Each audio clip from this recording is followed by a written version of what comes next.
صرف زکوٰۃ ادا کر کے وہ یہ نہیں سمجھتا کہ جو مال خرچنا میرے لیے ضروری تھا میں نے وہ فرض ادا کر دیا، نہیں، بلکہ زکوٰۃ کے علاوہ بھی وہ اللہ کے راستے میں مال خرچ کرتا ہے۔ وَالْمُوفُونَ بِعَهْدِهِمْ إِذَا عَاهَدُوا، اور وہ وعدہ پورا کرتے ہیں، وہ اپنا وعدہ پورا کرتے ہیں جب وہ وعدہ کریں، جب انہوں نے وعدہ کیا تو اپنا وعدہ پورا کرنے والے ہیں۔ وہ لوگ نیکی کے مقام تک پہنچیں گے جنہیں اپنے وعدوں کا پاس ہے، اور جنہیں یاد ہی نہیں کہ ہم نے کیا کیا وعدے کیے ہیں، وہ نیکی کے مقام تک نہیں پہنچ سکتے، وہ نیک کہلانے کے حقدار نہیں۔ اسلام وعدوں کی پابندی کا درس دیتا ہے۔ غزوہ بدر میں 2 صحابی عین حالت جنگ میں میدان میں پہنچے اور عرض کیا، یا رسول اللہ صلی اللہ علیہ وسلم، جس راستے سے کافروں کا لشکر آیا ہم اسی راستے سے آ رہے تھے اور ابو جہل نے ہمیں گرفتار کر لیا۔ یا رسول اللہ، وہ ہمیں چھوڑتا نہیں تھا، پر ہم نے اس سے وعدہ کیا کہ ہمیں چھوڑ دو، ہم مسلمانوں کے لشکر میں شامل نہیں ہوں گے۔ اس نے چھوڑ دیا، لیکن یا رسول اللہ اب ہم آ گئے ہیں، اب ہم آپ کے لشکر میں شامل ہوتے ہیں۔ میرے آقا کا کردار دیکھیں، حضور نے فرمایا تم بیٹھ جاؤ، جو وعدہ کر کے آئے ہو وہ پورا کرو، میرا رب میری مدد کرنے والا ہے۔ حضور نے عین حالت جنگ میں جب بظاہر افرادی قوت کی ضرورت ہے اس وقت بھی حضور نے اپنے صحابہ کو فرمایا تم ابو جہل سے وعدہ کر کے آئے ہو کہ تم میرے لشکر میں شامل نہیں ہوگے، تم اپنا وعدہ پورا کرو۔ اور امام الانبیاء صلی اللہ علیہ وآلہ وسلم کا وعدہ پورا کرنے کے حوالے سے جو کردار ہے اس پر تو اور بھی کئی احادیث ہیں، پر وقت نہیں کہ میں ان کی تشریحات میں جاؤں۔ اتنا ہی عرض کروں گا کہ بر کا مقام، نیکی کا مقام حاصل کرنے کے لیے اپنے وعدوں کا خیال رکھنا یہ انتہائی اہم ہے، ضروری ہے۔ اس کے علاوہ کوئی بندہ نیکی کے مقام تک فائز نہیں ہو سکتا۔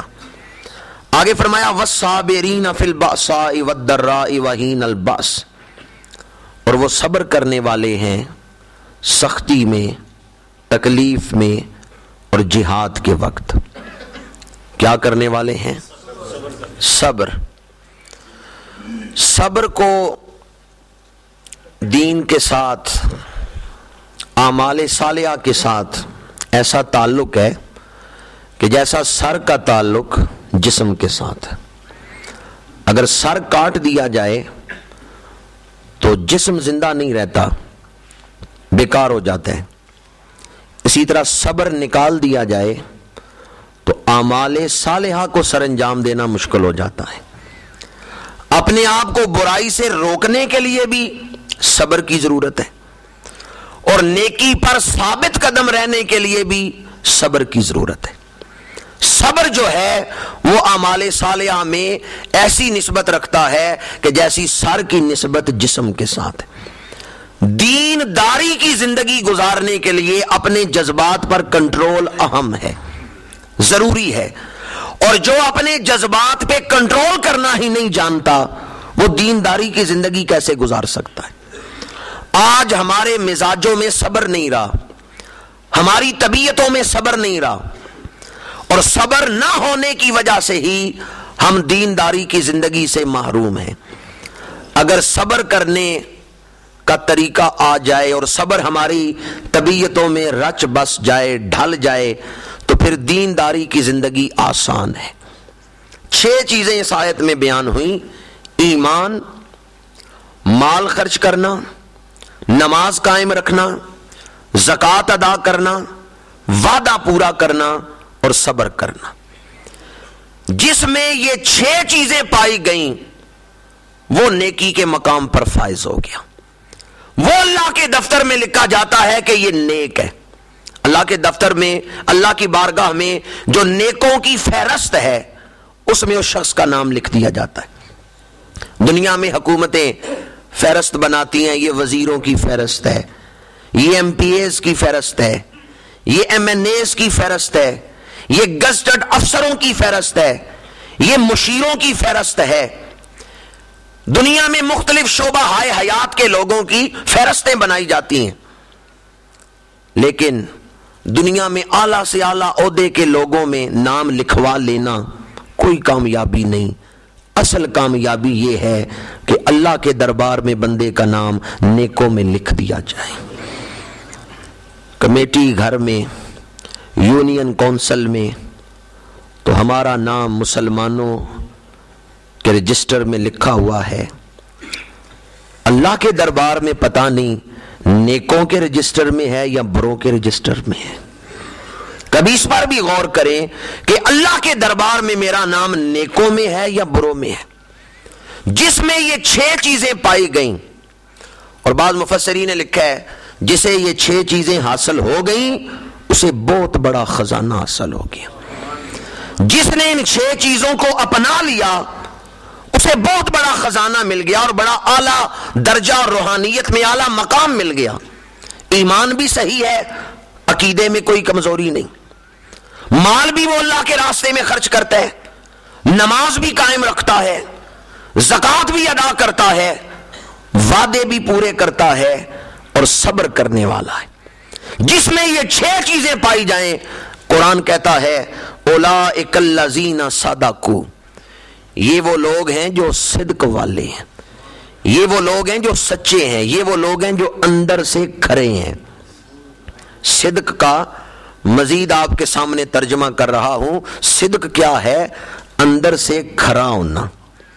مجھے کوئی آدمی پیتل لا کے دے اور کہے یہ سونا ہے تو عین ممکن ہے کہ میں دھوکا کھا جاؤں اور میں پیتل کو سونا سمجھ لوں، لیکن اگر کوئی سنیارے کے پاس پیتل لے جائے، سنیارا دھوکا کھائے گا؟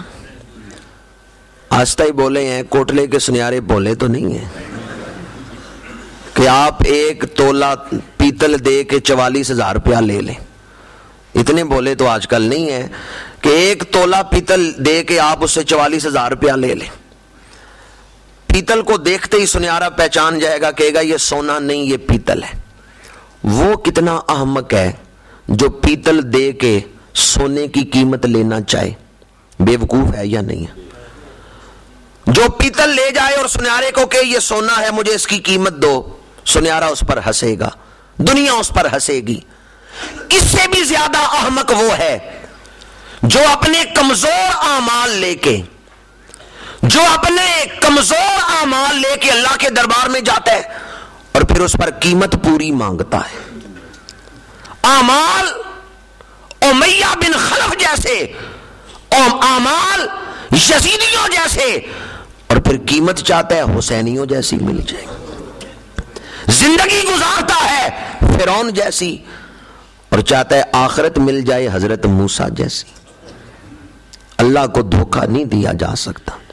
حضور غوث اعظم فرماتے ہیں تیرا صراف بڑا باریک بین ہے، جس نے تیرا سودا تولنا ہے وہ بڑا باریک بین ہے، اس سے نہ ظاہر چھپا ہوا ہے نہ باطن چھپا ہوا ہے۔ انہ علیم بذات الصدور۔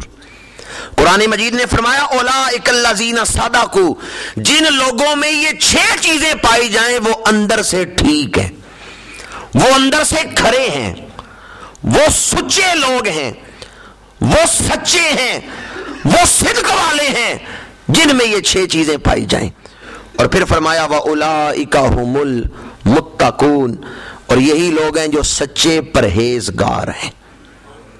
بار دیگر آپ کی خدمت میں عرض کروں گا کہ آج صرف درس قرآن تک ہی اس آیت کو سننا محدود نہ رکھیں، بلکہ گھر جا کے بھی اس آیت کو پڑھیں۔ کوشش کریں یہ 2-3 آیتیں یاد کر لیں، نمازوں میں پڑھتے رہا کریں تاکہ یہ 6 چیزیں آپ کو پختہ ہو جائیں، یاد ہو جائیں، اور پھر آپ ان کو اپنی عملی زندگی میں اپنا سکیں۔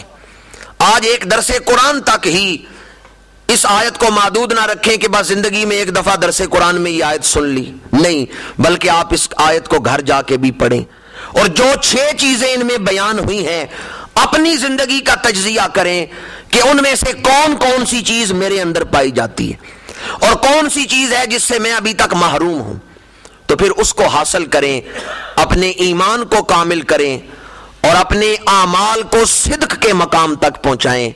اللہ کی بارگاہ میں جو سچا سودا ہے اسی کی پوری قیمت ادا کی جاتی ہے۔ اس آیت مبارکہ کی تفسیر میں زیادہ نکات نہیں بیان کروں گا، ایک حدیث مبارکہ ہی آپ کے سامنے بیان کر رہا ہوں، اور یہ حدیث امام ابو عبداللہ حکیم ترمذی رحمۃ اللہ تعالی علیہ نے نوادر الاصول میں بیان کی ہے۔ ایک ہے محدث ترمذی، وہ محمد بن عیسیٰ ترمذی ہیں، انہوں نے جامع ترمذی لکھی ہے۔ یہ ہے حکیم ترمذی، یہ دونوں بزرگوں میں فرق ہے۔ جناب ابو عبداللہ حکیم ترمذی رحمۃ اللہ تعالی علیہ، ان کی کتاب ہے نوادر الاصول، اور اس کے علاوہ یہ حدیث علامہ ابن کثیر نے بھی روایت کی ہے، علامہ قرطبی نے بھی روایت کی ہے۔ یہ تو آپ نے بارہا سنا ہوگا کہ میرے اور آپ کے آقا علیہ الصلوۃ والسلام کا معمول تھا فجر کے بعد آپ صحابہ کے درمیان تشریف فرما ہوتے اور صحابہ سے پوچھتے تم میں سے کسی نے کوئی خواب دیکھا ہے تو بیان کرو۔ صحابہ اپنا خواب سناتے، اور کبھی ایسے ہوتا کہ حضور اپنا خواب سناتے۔ یہ جو نوادر الاصول کی حدیث ہے اس میں حضور نے اپنے چند خواب بیان فرمائے۔ حضور فرماتے ہیں صحابہ میں نے خواب دیکھا، میرا ایک امتی قبر میں ہے اور عذاب قبر نے اسے گھیر لیا ہے، قریب ہے کہ عذاب قبر اس کے جسم تک پہنچے، اس کے وجود تک پہنچے، اسے نقصان پہنچائے۔ عین اس وقت وضو کا ثواب پہنچ گیا، اور وضو کے ثواب نے عذاب قبر کو دور کر دیا۔ کس کے ثواب نے؟ یہ جو نماز سے پہلے ہم وضو کرتے ہیں، ایمان سے بتائیں اگر وضو کا ثواب اتنا اعلیٰ ہے تو نماز کا ثواب کتنا ہوگا؟ اگر محض وضو کے ثواب سے عذاب قبر دور ہو جاتا ہے تو نماز کا ثواب کتنی بلندیوں والا ہوگا۔ امام الانبیاء صلی اللہ علیہ وآلہ وسلم نے ارشاد فرمایا وضو کرتے ہوئے پانی جن اعضاء سے لگتا ہے وہ ان اعضاء کے گناہوں کو دھو دیتا ہے۔ اور ایک حدیث مبارکہ میں ہے حضور نے فرمایا قیامت کے دن میں اپنی امت کو اس طرح پہچانوں گا کہ میری امت کے اعضائے وضو چمک رہے ہوں۔ انا قائد الغر المحجلین، حضور فرماتے ہیں وہ اعضاء چمکنے والی جو جماعت ہے میں ان کا قائد بنا کے اٹھایا جاؤں گا۔ تو وضو صرف ظاہر کو ہی نہیں دھوتا، صرف ظاہری میل ہی نہیں دور کرتا، وضو روح کو بھی چمکا دیتا ہے۔ وضو کا اثر روح تک بھی پہنچتا ہے۔ بے شک آپ وضو کرنے سے پہلے اپنا مزاج، اپنی طبیعت دیکھ لیں، اور وضو کے بعد دیکھ لیں کہ طبیعت میں فرق کتنا آ جاتا ہے۔ وضو کرنے کے بعد طبیعت میں ایک ہلکا پن محسوس ہوتا ہے۔ وضو کرنے سے آدمی اللہ کے کلے میں آ جاتا ہے، شیطان سے بچ جاتا ہے۔ وضو کے اور بھی کئی فضائل ہیں۔ آج میں نے جو آیت پڑھی اس میں چونکہ نماز کا ذکر تھا تو اس لیے میں نے تفسیر میں وضو والی ایک حدیث آپ کو سنائی ہے کہ اگر وضو اتنی برکتیں رکھتا ہے تو نماز کی کتنی برکتیں ہوں گی۔